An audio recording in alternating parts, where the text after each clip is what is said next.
Sekretaris Direktorat Jenderal Guru dan Tenaga Kependidikan. Ibu Ses, perjalanan panjang telah dilakukan upaya kita untuk bisa memfasilitasi, memberikan upaya kesempatan yang adil dan objektif, terbuka untuk memberikan penghargaan dan perlindungan kepada rekan-rekan guru honorer. Bagaimana persiapan pelaksanaan seleksi calon guru ASN P3K selama ini, Bu Ses, yang sedang kita Bapak Ibu lakukan di lingkungan Kemdikbudristek dan koordinasinya dengan kementerian dan lembaga terkait. Kami persilahkan Bu Ses untuk menyampaikan.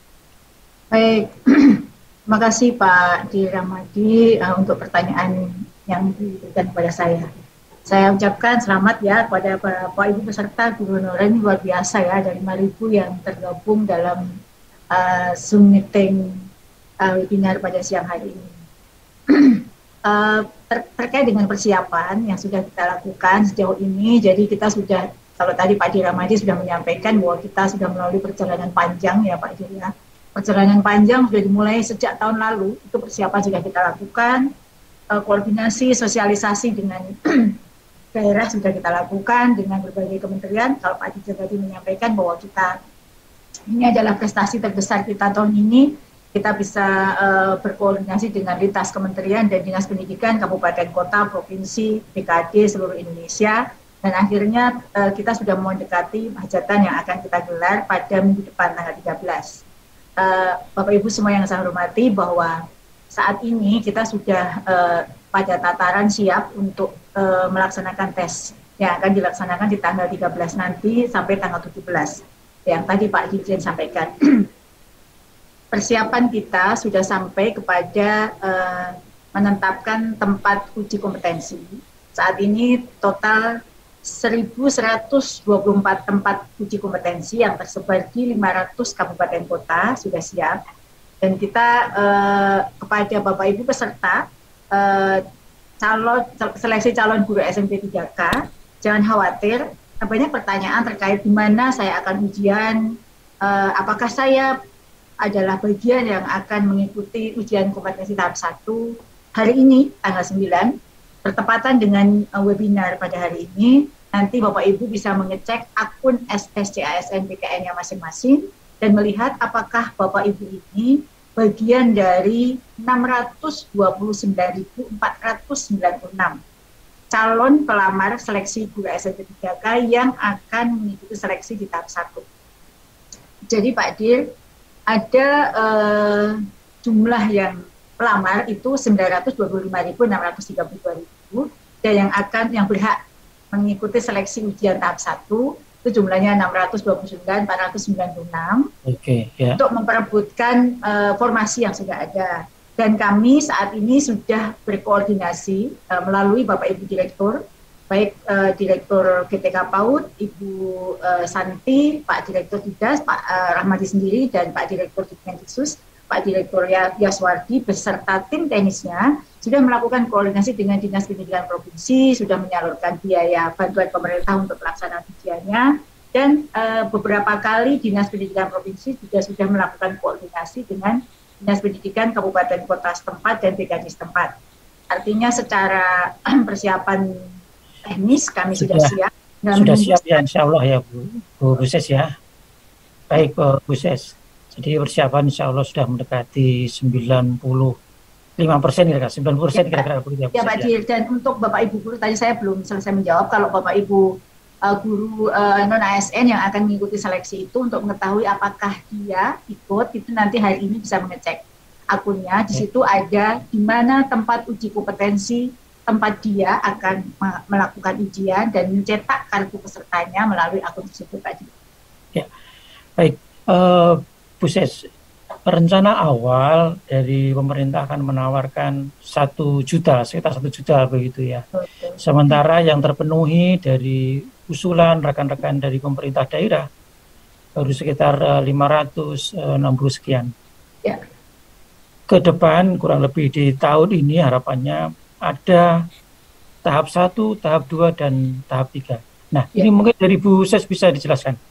Peruntukannya bagaimana ini untuk yang tahap 1? Tiga kali ujian ya Pak Din? Oh gitu. Ya, maksudnya 3 kali ujian ya Pak Dil ya. Ya, betul, ya. Ya. Jadi begini Bapak Ibu yang saya hormati, jadi ini komitmen Mas Menteri beserta Pak Dirjen dan Kemendikbudristek ini untuk memberikan kesempatan sebesar-besarnya kepada seluruh guru non ASN untuk bisa menduduki formasi-formasi sesuai dengan kompetensinya. Oleh karena itu, kalau di ujian yang lain ya itu hanya 1 kali, setelah itu selesai, gagal selesai, kami Kemendikbudristek memberikan kesempatan untuk mengikuti 3 kali ujian, Pak Dir. Nah, 3 kali ujian itu kebijakan yang diambil antara lain ujian yang kompetensi tahap 1 itu diperuntukkan afirmasi bagi seluruh guru non ASN yang mengajar di sekolah negeri. Itu afirmasi yang diberikan, penghargaan kepada guru-guru non ASN di sekolah negeri itu untuk mengikuti ujian tahap 1, di mana di sini bagi mereka yang mempunyai sertifikat atau kualifikasi linear yang tersedia formasi di sekolahnya, atau guru non ASN yang punya sertifikat atau kualifikasi linear tapi tidak tersedia formasi di sekolahnya, itu bisa memilih di sekolah lain. Itu ujian tahap 1 Pak D. Untuk memperolehkan 506.000 tadi. Nah, jika peserta yang tidak lulus di ujian tahap 1 tadi dan peserta lain antara lain lulusan PPG yang tidak yang lulusan PPG yang sekarang tidak mengajar dan guru non ASN atau guru honorer di sekolah swasta itu mulai boleh mengikuti di ujian tahap 2. Termasuk yang tidak lulus di ujian tahap 1 bisa memilih kembali formasi yang belum terisi. Nilai passing grade atau capaian di ujian tahap 1 dipertimbangkan kembali. Jika memang hasilnya lebih baik untuk ujian tahap 2, maka nilai itu yang akan dipakai. Jika ternyata ujian tahap 2 masih baik nilai yang di ujian tahap 1, nilai tahap 1 yang dipakai. Itu ujian kedua. Lalu bagi siapa saja, jadi semua tadi ya, guru yang tidak lulus di ujian tahap 1, guru honorer di sekolah swasta, dan lulusan PPG yang belum mengajar. Nah, formasi yang tersedia ini akan diperebutkan oleh mereka dan boleh memilih di daerah lain. Misalnya saya ini mengajar guru sejarah di SMP 1, itu boleh memilih di SMP lain tapi masih dalam satu daerah kewenangan kabupaten kota tersebut. Lalu jika sampai ujian tahap kedua itu belum terisi semua formasi, maka peserta yang tidak lulus di ujian tahap 2 tadi akan mengikuti kembali ujian di tahap ketiga. Dan bedanya ya, ujian ini boleh memilih lokasi lain di luar daerah kewenangannya. Okay. Dan nilai passing grade 1 dan 2 dipertimbangkan. Itulah kebijakan 3 kali supaya benar-benar bisa menemukan itu sesuai dengan itu Pak. Baik, terima kasih Ibu Ses. Luar biasa ini Bapak Ibu sekalian, rekan-rekan guru honorer.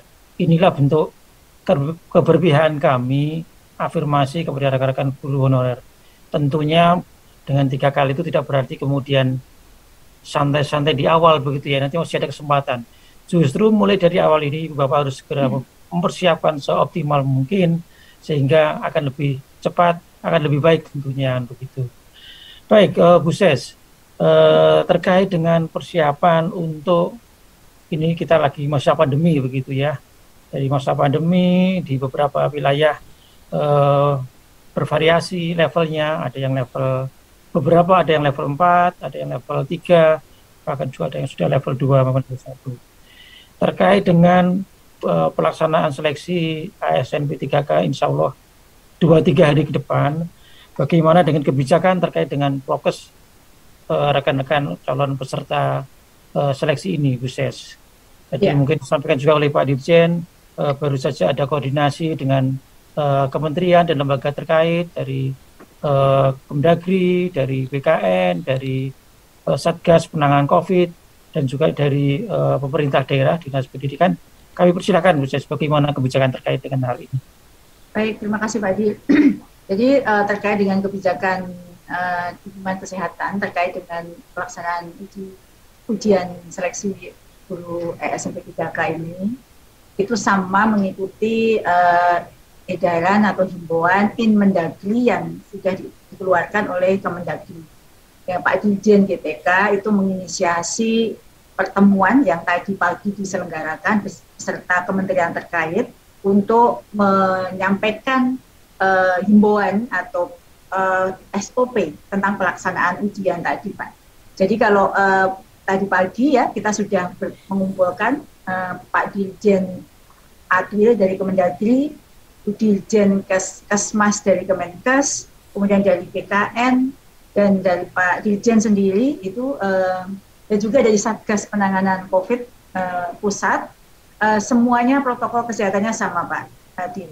Jadi dan semuanya protokol kesehatan itu sudah dituangkan dalam SOP pelaksanaan ujian yang tertuang dalam juknis kita, juknis pelaksanaan ujian seleksi ASN D3K. Secara garis besar SOP itu mengatur tentang semua standar yang mana standar itu sudah mengikuti protokol kesehatan yang sudah diterapkan oleh Satgas COVID maupun Inmendagri.